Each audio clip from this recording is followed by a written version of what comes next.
Right breaking చూస్తున్నాం. Team India jersey sponsor పై BCCI కీలక ప్రకటన చేసింది. న్యూ జెర్సీ స్పాన్సర్షిప్ ను అపోలో టైర్ సంస్థ దక్కించుకున్నట్లు తెలిపింది. 2027 వరకు అపోలో టైర్ సంస్థ స్పాన్సర్షిప్ కొనసాగనుందని స్పష్టం చేసింది. దీంతో ఒక్కో మ్యాచ్ కోసం బీసీసీఐకి 4.5 కోట్లు అపోలో టైర్స్ చెల్లించనుంది.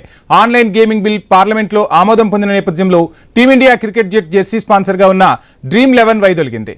డ్రీమ్ 11 తప్పుకున్న తర్వాత స్పాన్సర్ లేకుండానే ఆసియా కప్ బరిలోకి దిగింది టీమిండియా కొత్త జెర్సీ స్పాన్సర్షిప్ దక్కించుకునేందుకు కాన్వా, జేకే టైర్స్ కూడా పోటీ పడ్డాయి.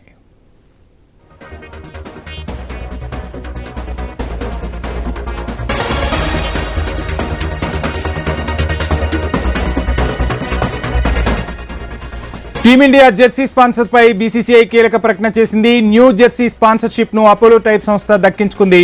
2027 వరకు అపోలో టైర్ సంస్థ స్పాన్సర్షిప్ కొనసాగనుందని స్పష్టం చేసింది బీసీసీఐ. దీంతో ఒక్కో మ్యాచ్ కోసం బీసీసీఐకి 4.5 కోట్లు అపోలో టైర్స్ చెల్లించనుంది. ఆన్లైన్ గేమింగ్ బిల్లు పార్లమెంట్ లో ఆమోదం పొందిన నేపథ్యంలో team India cricket jet jersey sponsor గా ఉన్న డ్రీమ్ 11 వైదొలిగింది. డ్రీమ్ 11 తప్పుకున్న తర్వాత స్పాన్సర్ లేకుండానే ఆసియా కప్ బరిలోకి దిగింది టీమిండియా. టీమిండియా కొత్త జెర్సీ స్పాన్సర్షిప్ దక్కించుకునేందుకు